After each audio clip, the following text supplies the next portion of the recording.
Assalamualaikum warahmatullahi wabarakatuh. Perkenalkan, nama saya Amirul Maliki Mahribi dari kelompok 2. Di sini saya akan memaparkan sedikit materi mengenai aswaja. Baik, langsung saja.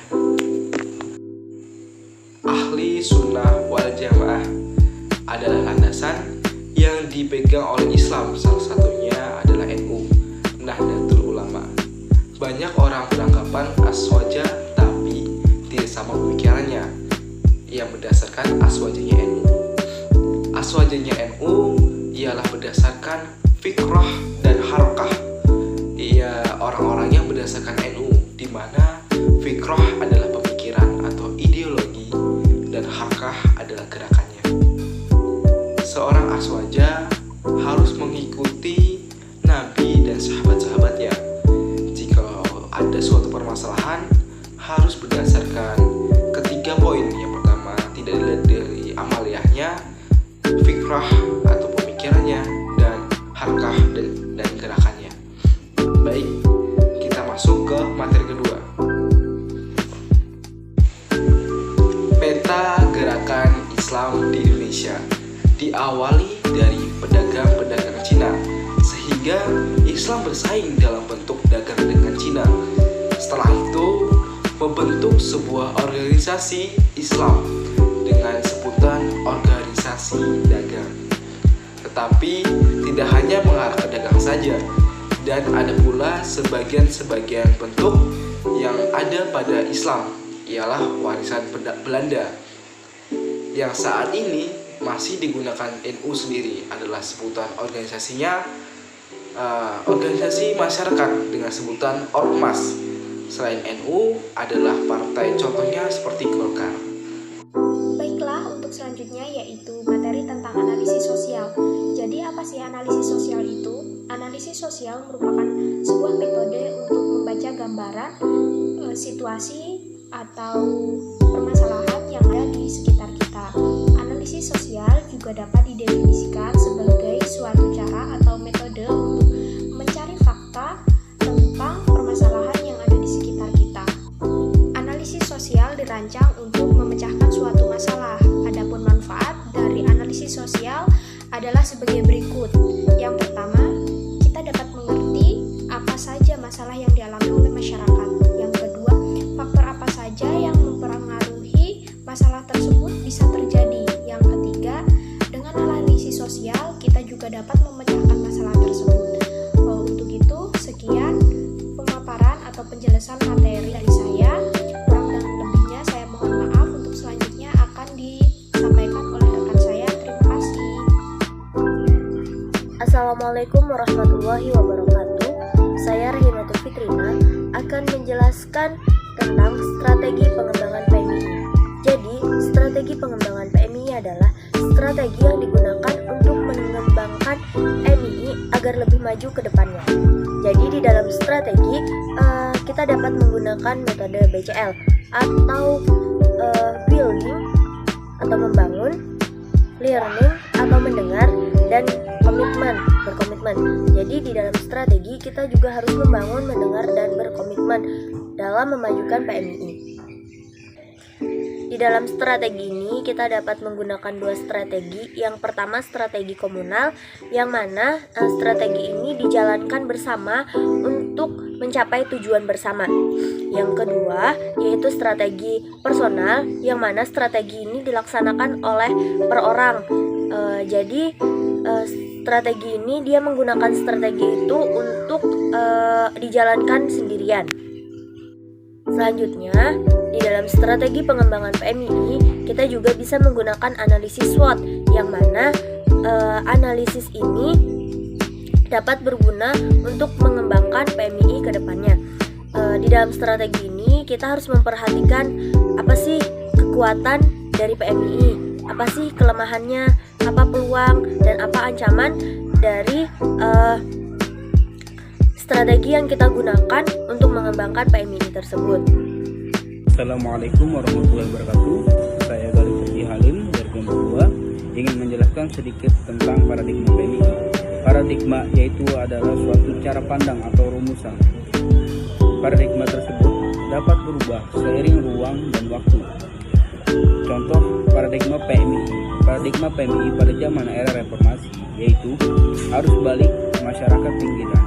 Paradigma tersebut dicetuskan dikarenakan kerasnya persaingan politik pada zaman tersebut yang mengakibatkan dampaknya ke masyarakat. Kemudian dengan seiringnya waktu berubah menjadi paradigma krisis transformatif. Dan di era sekarang setelah terpilihnya Ketua Umum PMI yang baru yaitu Muhammad Abdullah Syukri atau yang kerap disebut Gus Abe mempunyai gebrakan baru untuk menghadapi tantangan kemajuan zaman. Beliau mencetus paradigma produktif. Sekian penjelasan saya tentang paradigma PMI. Assalamualaikum warahmatullahi wabarakatuh. Saya Galih Serji Halim dari kelompok 2 ingin menjelaskan materi tentang PMI dan gerakan mahasiswa. Banyak sekali ragam gerakan mahasiswa yang terdapat atau yang mewarnai kehidupan bangsa Indonesia. Salah satunya yaitu PMI, organisasi PMI yang tak luput memberikan warna khas terhadap perkembangan gerakan mahasiswa dari awal terbentuknya hingga sekarang. Di era 1900-an sampai menjelang kemerdekaan, mahasiswa masih minim yang dimiliki oleh pemuda Indonesia. Adapun beberapa gerakan mahasiswa yang terbuat pada era ini yaitu pertama Budi Utomo, yaitu gerakan mahasiswa yang didirikan di Jakarta pada 20 Mei 1908 oleh para pemuda Stopia. Kemudian didirikan lagi organisasi kelompok studi Indonesia pada pertengahan 1923. Kemudian ada juga yaitu organisasi perhimpunan pelajar-pelajar Indonesia atau yang kerap dikenal dengan PPPI yang mencetus sebuah ideologis yaitu Sumpah Pemuda pada 28 Oktober 1928. Baik, saya akan melanjutkan pembahasan dari rekan saya yaitu tentang materi yang ke-7 yaitu tentang leadership atau kepemimpinan, di mana seorang kepemimpinan itu dibutuhkan adalah integritasnya, karena integritas seorang kepemimpinan itulah adalah yang dicari. Yang kedua yaitu kepemimpinan harus bisa mengarahkan anggota-anggotanya di dalam satu atau divisi lain atau di hal lain, yaitu kepemimpinan harus bisa mempengaruhi anggota-anggotanya agar bisa mengerti apa yang telah dia katakan. Dalam hal lain lagi, kepemimpinan harus bisa memberi arahan yang baik dan hal positif kepada anggota-anggotanya agar bisa dimengerti oleh para anggotanya juga. Baik, yang selanjutnya yaitu adalah tentang materi yang ke-8, di mana materi yang ke-8 ini yang bertemakan adalah teknik lobby, di mana teknik lobby yang didasarkan adalah yang dipelajari adalah yang pertama yaitu kita harus mengenal sikon atau tempat kita untuk melobi sesuatu hal, di mana sesuatu hal itu bisa kita kuasai dan bisa untuk memahami atau untuk mendapatkan apa yang telah kita capai terhadap apa yang kita inginkan atau kita lobikan. Assalamualaikum warahmatullahi wabarakatuh. Baiklah, perkenalkan nama saya Salma Jiza dari kelompok 2. Di sini saya akan menyampaikan materi ke-9 dengan tema Ekonomi dan Politik di Indonesia yang disampaikan oleh Ibu Hajah Siti Wahidah. Politik biasa kita kenal dengan sebutan strategi. Namun politik memiliki arti yaitu suatu ilmu pengetahuan atau seni serta mengambil kepercayaan orang lain, baik individu ataupun negara, dan ketika ada 2 orang ataupun lebih. Dampak negatif dari politik yaitu penyalahgunaan kekuasaan yang sering terjadi pada hubungan sosial. Politik dan ekonomi di Indonesia tidak dapat dipisahkan. Sedangkan tujuan politik yaitu mengelola wacana lembaga dari pelaksanaan untuk menganalisis kehidupan manusia. Sistem perekonomian di Indonesia memiliki ciri khas yaitu masih berkembang karena ekonomi di Indonesia masih bergantung kepada negara lain.